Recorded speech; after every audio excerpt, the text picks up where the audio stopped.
Gece geldiğinde dünya başka bir hal alır. Gölgeler uzar, sesler değişir ve her şey gizemli bir aura kazanır. Ama hiç düşündünüz mü? Gece aslında kimin eseri? Çoğu insan geceyi karanlık ve korkutucu zanneder. Ama gerçek çok farklı. Gecenin bir efendisi var. Ve o, şimdiye kadar gördüğünüz en güçlü varlıklardan biri. Adı Gece Ana. Ama kimliği binlerce yıldır gizli kalmış. Çünkü gerçek güç bazen saklı olmakta yatar. Bugün sizlere anlatacağım bu hikaye gecenin sırlarını açacak. Karanlığın aslında nasıl bir koruyucu olduğunu gösterecek.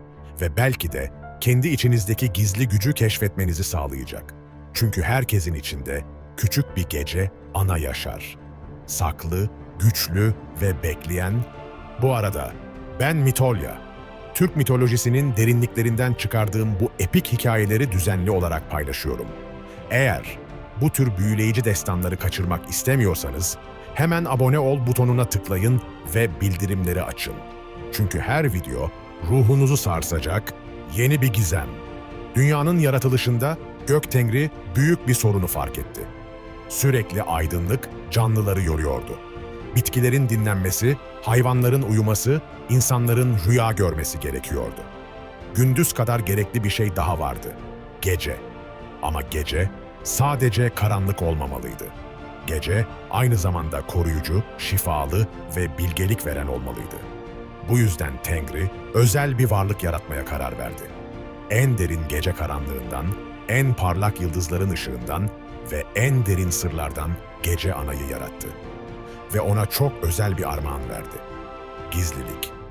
Sen kendini göstermeyeceksin, dedi Tengri. İnsanlar seni sadece etkilerinden tanıyacak. Çünkü gerçek güç görünmez olandadır. Gece Ana, siyah saçları yıldızlarla süslü, gözleri ay ışığı gibi parlayan, bedeni gece sislerinden örülmüş elbiselerle kaplı muhteşem bir varlıktı. Ama en büyük özelliği kimliğini gizleyebilme yetisiydi. Tengri ona büyük güçler verdi. Tüm yaratıkları derin uykuya daldırabilecek, rüyaları yönetebilecek, gecenin karanlığında kaybolanları koruyabilecekti. En önemlisi, gece boyunca dünyayı iyileştirebilecek, tamir edebilecekti.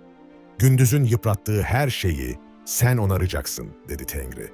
Ama bunu kimse görmeyecek. Sen, görünmeyen iyileştirici olacaksın. Gece Ana bu görevi gururla kabul etti. Ama henüz bilmiyordu ki, görünmez olmak bazen en zor yol olacaktı. İlk gece geldiğinde dünya bambaşka bir hal aldı. Yorgun hayvanlar derin uykuya daldı. Bitkilerin yaraları iyileşti. İnsanlar ömürlerinde ilk kez rüya gördü. Gece Ana görünmez ellerle her köşeyi dolaştı. Hasta çocukları iyileştirdi, üzgün kalpleri rahatlattı, yorgun zihinleri dinlendirdi. Kimse onu görmedi ama herkes onun etkilerini hissetti. Sabah olduğunda dünya yenilenmiş gibiydi. İnsanlar geceyi bir bereket olarak gördü ama kimin sayesinde olduğunu bilmiyordu. Zamanla insanlar geceyi farklı algılamaya başladı. Karanlık onlar için bilinmezlik demekti ve bilinmezlik korku yaratıyordu. Gecenin karanlığında kötü şeyler olur demeye başladılar. Gece tehlikeli zamandır. Bu sözler Gece Ana'nın kalbini kırıyordu. Onlar için bu kadar çok şey yaparken onu kötü olarak görüyorlardı. Ama kimliğini açığa çıkaramıyordu. Tengri'nin verdiği görev gizli kalmaktı. İnsanlar geceye karşı korumalar geliştirmeye başladı. Ateş yakıyor, büyüler yapıyor, geceyi defetmeye çalışıyordu. Bu, Gece Ana'nın işini zorlaştırıyordu. Ama o yine de görevini sürdürdü. Her gece, gizlice onları koruyor, iyileştiriyor, güçlendiriyordu. Karşılığında sadece korku ve red alıyordu. Bir gece genç bir kız çocuğu hastalandı. Annesi, gece yüzünden hasta oldu dedi. Karanlık ruhlar onu yakaladı. Gece Ana bu sözleri duyunca çok üzüldü. Halbuki o çocuğu iyileştirmek için oradaydı. Ama insanlar onu suçluyor, kötü görüyordu. O gece küçük kızın başında bekledi. Tüm gücünü kullanarak onu iyileştirdi. Sabaha kadar çalıştı. Çocuk iyileşti ama kimse Gece Ana'ya teşekkür etmedi. Neden görünmez olmam gerekiyor diye düşündü Gece Ana. Neden insanlar beni tanımıyor? Ama biliyordu ki Tengri'nin verdiği görev kutsaldı. Görünmez olmak onun gücünün bir parçasıydı. Yıllar geçti. İnsanların gece korkusu arttı. Gece ana ise sessizce görevini yapmaya devam etti. Koruyucu, iyileştirici, güçlendirici ama hep gizli. Bu duruma dayanamayan bazı ruhlar gece anaya yaklaştı. "Neden kendini göstermiyorsun?" dediler. "İnsanlar seni kötü sanıyor. Çünkü gerçek güç tanınmakta değil, hizmet etmekte," dedi gece ana. "Ben övgü için değil, sevgi için çalışıyorum." İnsanların gece korkusu o kadar arttı ki, onun değerini tamamen reddetmeye başladılar. Büyük şehirler inşa ettiler ve geceyi aydınlatmaya çalıştılar. Artık karanlık istemiyorlardı. "Gece olmasın," diyorlardı. "Sürekli gündüz olsun." Bu istek, gece ananın gücünü zayıflatmaya başladı. Çünkü onun gücü, insanların gecenin değerini anlayıp kabul etmesinden geliyordu. Gece ana, gücünün azaldığını hissediyordu. Artık önceki kadar iyileştiremiyor, koruyamıyordu. İnsanlar geceyi reddettikçe aslında kendi iyileşme fırsatlarını da reddediyorlardı. Bu durumda doğal denge bozulmaya başladı. İnsanlar uykusuz kalmaya başladı. Rüya göremiyorlardı. Zihinleri yorgun, kalpleri huzursuzdu. Bitkilerin büyümesi durdu. Çünkü onların gecenin karanlığında dinlenmeye ihtiyacı vardı. Hayvanlar doğal ritimlerini kaybetti. Gece ana bu durumu Tengri'ye şikayet etti. "İnsanlar beni reddediyor," dedi. "Gücüm azalıyor. Artık onları koruyamıyorum." Tengri bu durumu düşündü. "Belki de kendini gösterme zamanı geldi," dedi. "Ama bunu doğru zamanda yapmalısın." "Ne zaman?" diye sordu gece ana. "İnsanlar geceye gerçekten ihtiyaç duyduklarını anladığında," dedi Tengri. Bu sırada dünyada büyük bir kriz yaşanıyordu. Sürekli aydınlık insanları hasta etmişti. Kimse uyuyamıyor, kimse dinlenemiyordu. Çocuklar sıkıntılı, büyükler gergin, yaşlılar bitkindi. İnsanlar sonunda fark etti ki gece olmadan yaşam olmuyordu. Karanlığa ihtiyaçları vardı. "Gece gelsin," diye yalvarmaya başladılar. "Bize karanlık lazım." İşte artık gece ananın zamanı gelmişti. İnsanlar geceye yalvardığında gece ana artık gizli kalamayacağını anladı. Onları kurtarması gerekiyordu ve bunun için kimliğini açığa çıkarması gerekiyordu. O gece en büyük şehrin ortasında belirdi.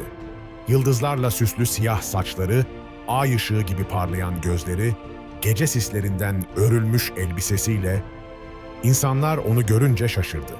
Bu güzel varlık kimdi ve neden bu kadar tanıdık geliyordu? "Ben gece anayım," dedi melodik sesiyle. "Binlerce yıldır sizinle birlikteyim. Ama siz beni hiç görmediniz." İnsanlar şaşkınlık içindeydi. "Sen kimsin?" diye sordular. "Ben her gecenizi iyileştiren, sizi koruyan, gücünüzü yenileyen kişiyim," dedi gece ana. "Ama siz beni korkutucu sandınız." O anda gece ana gücünü gösterdi. Elini kaldırdığında tüm şehir sakin bir karanlıkla kaplandı. Ama bu korkutucu bir karanlık değildi. Bu huzur veren, iyileştirici bir karanlıktı. İnsanlar aniden derin bir huzur hissetti. Yorgunlukları geçti, gerginlikleri azaldı. İlk kez uzun zamandır rahat nefes aldılar. Bu nasıl mümkün?" diye sordular. "Çünkü gece sizin düşmanınız değil," dedi gece ana.